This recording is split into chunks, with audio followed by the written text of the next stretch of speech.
अस्सलामुअलैकुम। आज हमारे पास जो टॉपिक है वो एलसीएम हमने फाइंड आउट करना है और हमने फैक्टराइजेशन से ही फाइंड आउट करना है। तो सबसे पहले आप देखें, आपके पास क्वेश्चन नंबर 9 है जिसमें मैंने दोनों जो है एक्सप्रेशंस लिख दी हैं। आपने फर्स्ट एक्सप्रेशन के फैक्टर्स बनाने हैं। एलसीएम होता है कॉमन और नॉन कॉमन टर्म्स दोनों से। अब जैसे हमने एलसीएम में लीस्ट पावर वाली वैल्यूज़ को उठाया था, इसी तरह जब हम एलसीएम फाइंड आउट करते हैं तो हाईएस्ट पावर वाली टर्म्स को हमने चेक करना होता है। ठीक है, तो अब हम सबसे पहले जो है वो फैक्टर्स निकालते हैं। फैक्टर्स में पहली वाली एक्सप्रेशन की अगर निकालूं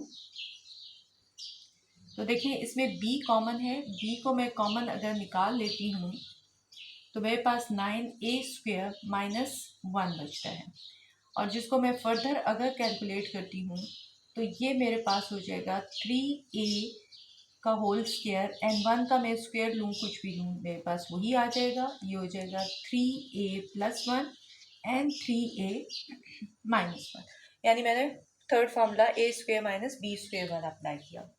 नेक्स्ट मैं निकालती हूँ फैक्टर्स ऑफ 6a² + 2a। तो अब मैं इसमें से अगर 2a कॉमन निकाल लेती हूँ तो मेरे पास बचेगा 3a n + 1। अब हमने जो है वो HCF ये एलसीएम फाइंड आउट करना है। तो देखिए एलसीएम होता है कॉमन और नॉन कॉमन टर्म्स। तो कॉमन टर्म्स सबसे पहले देख लें, वो आपके पास आ गई, ये इसकी कॉमन टर्म्स। तो ये निकाल लिया हमने, तो ये हो जाएगा 3a - 1। अब जो वैल्यूज रह जाती हैं, जैसे फर्स्ट में b रह गया है, 3a - 1 रह गया और साथ में 2a रह गया। रीअरेंज करके इसको लिखें तो ये हो जाएगा 2ab, सारों को मल्टीप्लाई करके 3a - 1 एंड 3a + 1। ठीक है, +1 इससे कॉमन आ गया था तो ये हमारे पास इसका एलसीएम जो है ये हो जाएगा। ठीक हो गया, क्लियर? अच्छा, क्वेश्चन नंबर 10 है आपके पास। सबसे पहले हम इसके फैक्टर्स निकाल लेते हैं। तो आपके पास फैक्टर्स इसके है p³ है, q है -p³। इसके फैक्टर्स निकालते हैं। तो सबसे पहले देखें p और q कॉमन इसमें आ रहा है, बल्कि p आप इसमें से और q कॉमन निकालते हैं तो आपके पास बच जाएगा p² माइनस q², जिसको मैं फर्दर कैलकुलेट करती हूँ तो वो मेरे पास आ जाएगा p प्लस q, एक बार और एक बार माइनस। ठीक है, थर्ड फॉर्मूले की एप्लीकेशन। उसके बाद देखिए मैं फैक्टर्स निकालती हूँ। p5 q² minus p² q5। तो इसमें से p/q होल स्क्वायर, यानी जो है p² q² कॉमन निकलता है, निकाल लिया। उसके बाद आपके पास p³ माइनस q³ जो है वो बच जाएगा। ठीक हो गया। अब अगर आप देखें तो ये माइनस वाली वैल्यू हाईएस्ट पावर इसकी है, तो हम डायरेक्टली जो है वो इसको भी जो है वो लिख सकते हैं। तो अब आपके पास जो है वो रिक्वायर्ड इसकी जो फैक्टराइजेशन जो एलसीएम है वो आपके पास देखें, ये आपके पास क्या है, हाईएस्ट पावर क्या है, p² q², ये आ जाएगी। और उसके बाद देखें आपके पास हाईएस्ट पावर जो है वो आ जाती है इस वैल्यू की, यानी अगर मैं p³ और q³ लिख लूँ। ठीक है, तो अब हम यहाँ पे ये भी कर सकते हैं कि इसको मैं ले लूँ p + q, क्योंकि ये भी इनमें जो है वो ऊपर अलग से पड़ा हुआ है, और p - qb आपके पास कॉमन आ जाता है, तो p - qb कॉमन ले लेती हूँ। ठीक हो गया, ये दोनों में आएगा। जाहिर है जब मैं इसको ओपन करूँगी, मैं ओपन बल्कि इसको कर देती हूँ ताकि आपको आसानी हो जाए। p² q², ये हो जाएगा p - q, और ये हो जाएगा p² + pq and plus q²। ठीक हो गया। तो अब सबसे पहले देखें आपके पास यहाँ पे ये पूरी वैल्यू जो है ये कॉमन आ जाती है, ये कॉमन आ जाएगी। फिर उसके बाद साथ में आ जाएगा p + q भी आ जाएगा, ये वाली टर्म भी आ जाएगी, और साथ में ये वाली टर्म भी आ जाएगी। ठीक हो गया। तो ये अगर मैं इसको क्लोज करके लिखती हूँ तो ये हो जाएगा p² q², और इन दोनों को अगर मैं देखूँ तो ये मेरे पास आता है p³ - q³, क्योंकि इनमें हाईएस्ट पावर जो है यही है, और साथ में जो बच जाती है वैल्यू तो वो है p प्लस क्यू वाली। तो यह तो मैंने आपको पहले बताया कि हाईएस्ट पावर है ये, तो इनको देखें, इसमें ये पूरे का पूरा एज इट इज़ आ जाएगा, p प्लस ये आपके पास आ गया, और p ये सारा, तो ये इसका आ जाएगा आपके पास LCM। अब हम फैक्टर्स निकाल लेते हैं। पहले इस टर्म के निकाल लेते हैं। इसमें देखिए y कॉमन है, मैं y को कॉमन निकाल देती हूँ। मेरे पास 4x² माइनस 1 रह जाए। यहाँ से मैं x कॉमन निकालती हूँ, 2x प्लस 1 रह जाए। इसके फैक्टर्स ये हैं, इसके ये हैं। अब ये देखें फर्दर कैलकुलेट हो सकता है, तो इसको फर्दर करते हैं तो 2x प्लस 1 हो जाएगा और 2x माइनस 1 हो जाएगा। और सेकंड जो आपके पास चल रहा है ये एज इट इज चलेगा, x आ जाएगा और 2x plus 1 as it is. अब इसमें देखिए कॉमन जो वैल्यूज हैं वो आपके पास है ये, यानी LCM, तो ये हो जाएगा 2x प्लस 1, ये हो गया। और जितनी वैल्यूज हैं x y है वो भी लिखेंगे और 2x माइनस 1 भी लिखेंगे। अच्छा, अब इसमें LCM जो है वो आपके पास आ गया और उसको मैंने अरेंज करके लिख दिया। अच्छा, अब हमारे पास है क्वेश्चन नंबर 12।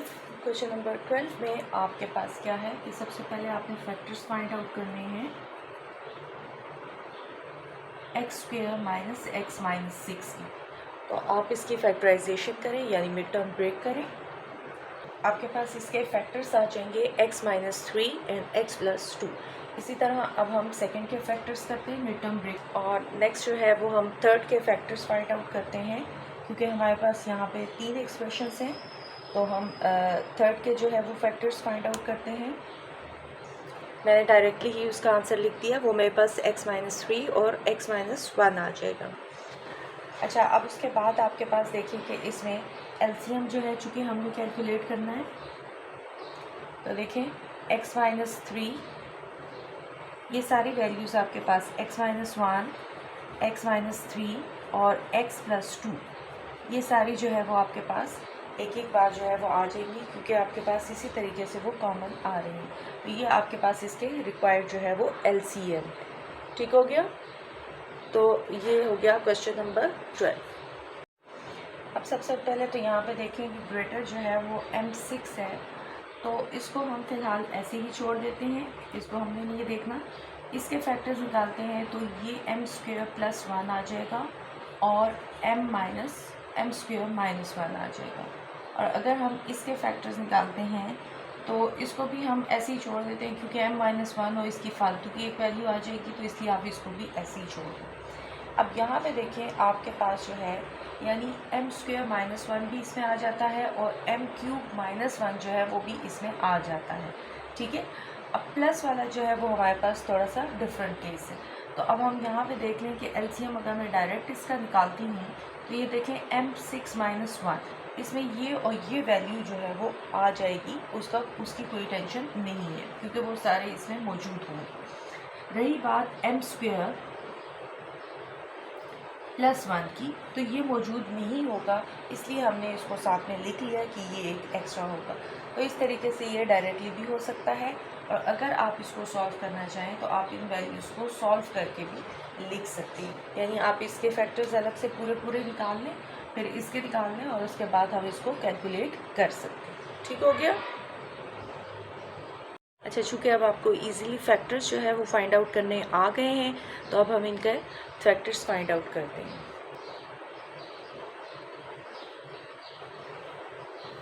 यहाँ पे x² कॉमन, माइनस 1 कॉमन, ये आ जाएंगे आपके पास x प्लस 2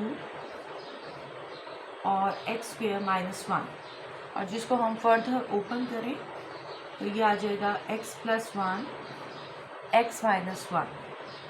यहाँ पे देखें मिड टर्म ब्रेक चलेगी, x² minus 2x plus x minus 2, x common, x minus 2 plus 1 x minus 2, x minus 2 x plus 1। यहाँ पे देखिए x² माइनस 2 का स्क्वायर, ये आपको देगा x प्लस 2 x माइनस 2। अब यहाँ पे आपने इसको चेक करना है कि इसके एलसीएम जो है वो क्या हो सकती है। सबसे पहले देखें x+1 इधर भी है इधर भी है, ठीक है, तो हम इसको एक बार ही लिख लेते हैं। फिर आपके पास जाता है x-1 भी आएगा, x+2 भी मौजूद है, लीस्ट पावर के हाईएस्ट पावर इनकी यही आती है, और x-2 भी आपके पास आ जाएगा। तो अब अगर इसको आप बंद करके लिखें तो ये आ जाएगा x² -1 और x² -4, और अगर आप इनको मल्टीप्लाई करके लिखें तो x² -5x² +4, तो ये आपके पास इसका रिक्वायर्ड एलसीएम आ जाए। ठीक हो गया। हम सबके फैक्टर्स फाइंड आउट करेंगे थ्रू मिड टर्म ब्रेक।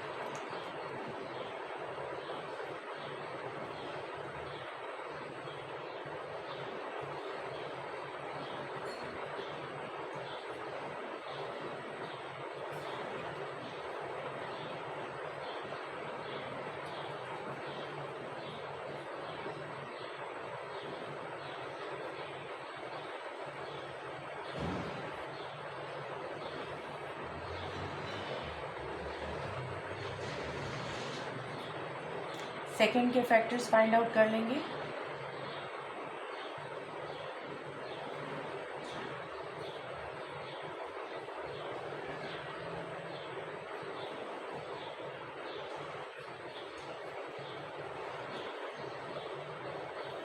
और इसी तरीके से हम थर्ड के फैक्टर्स जो है वो फाइंड आउट कर लेंगे।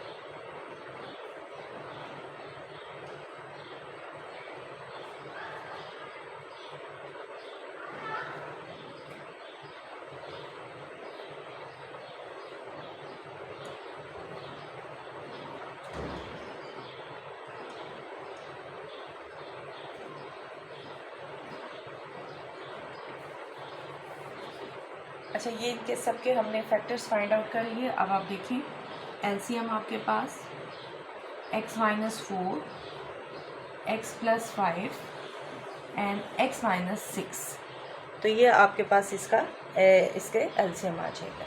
तो ये सारी वैल्यूज जो लीस्ट मतलब हाईएस्ट पावर के साथ हैं उनको हमने एक एक बार उठा लिया। तो ये हमारा required question number. Next video में हम नेक्स्ट क्वेश्चंस के साथ मिलते हैं, नेक्स्ट टॉपिक के साथ मिलते हैं।